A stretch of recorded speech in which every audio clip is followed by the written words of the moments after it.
Ala, sama na. Sama ni guys. Tanawan ninyo guys, ha?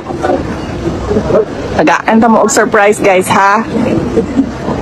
Ready na mo? Ready na? Ready na mo sa surprise?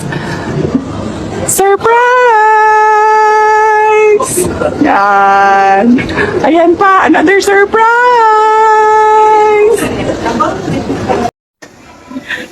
Tatawa tayo kay Pizarro to. Kinukulit-kulit si Sandro.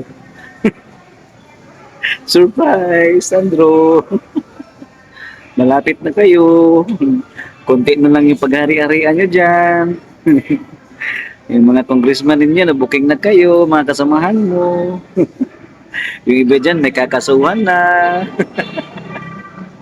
Sa Manila, meron ding kinakasuhan na ni Yorme.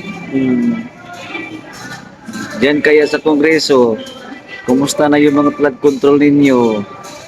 DPWH, bakit hindi ka pa nag-resign? Anong gusto mo? Cesar Duterte pa ang magkaladkad sa'yo?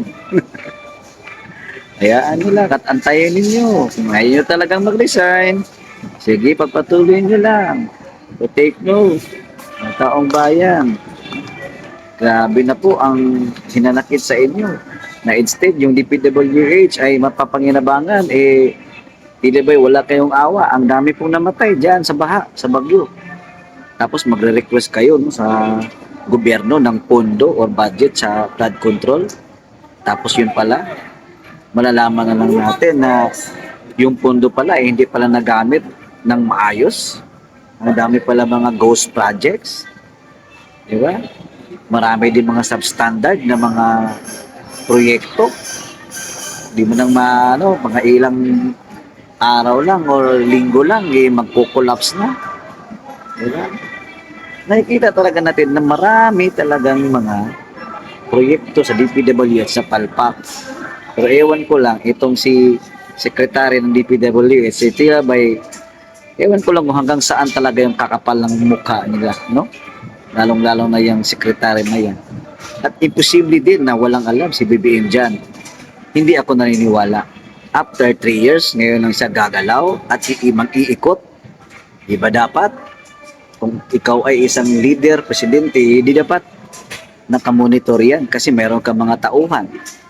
May mga tauhan pa kayo dyan sa DPWH. Dyan, sa mga engineer, sa mga kontraktor. Tapos ngayon sasabihin mo, wala kang alam. Anong klaseng dahilan yan? Hindi nyo na mapapaikot pa ang utak ng sambayan ng Pilipino. Nalalaman na ngayon, yung sinabi ni Ma'am Sara Duterte na yung dyan sa Kongreso, talagang may mga buhaya. Dalawa lang ang nagmamandato dyan. Yung Commission on Appropriation at saka si Tambaloslos. O sino ba yung Commission on Appropriation dati, di ba? Di ba si Zaldico? Nasaan na si Zaldico? Nawala na. Nagtatago na, hindi na nagpaparamdam. Pero still, congressman pa rin dyan sa Bicol. Ha? Kaya, hindi malabo, babalik talaga sa karma sa kanila. Nung sinabi ni Ma'am Sara Duterte, yung galit niya dyan sa Kongreso, doon sa mga budgets, yung mga dagdag bawas, yung pagkalas niya sa DepEd, isa yung mga rason kung bakit si Ma'am Vice President Sara Duterte ayaw talaga niyang magtrabaho na. Kasi nga, nakikita na yung mga korupsyon. Talamak ang korupsyon sa Congress sa pangunguna ni Tambaloslos. Kailan kaya ito matitigok itong buang na to?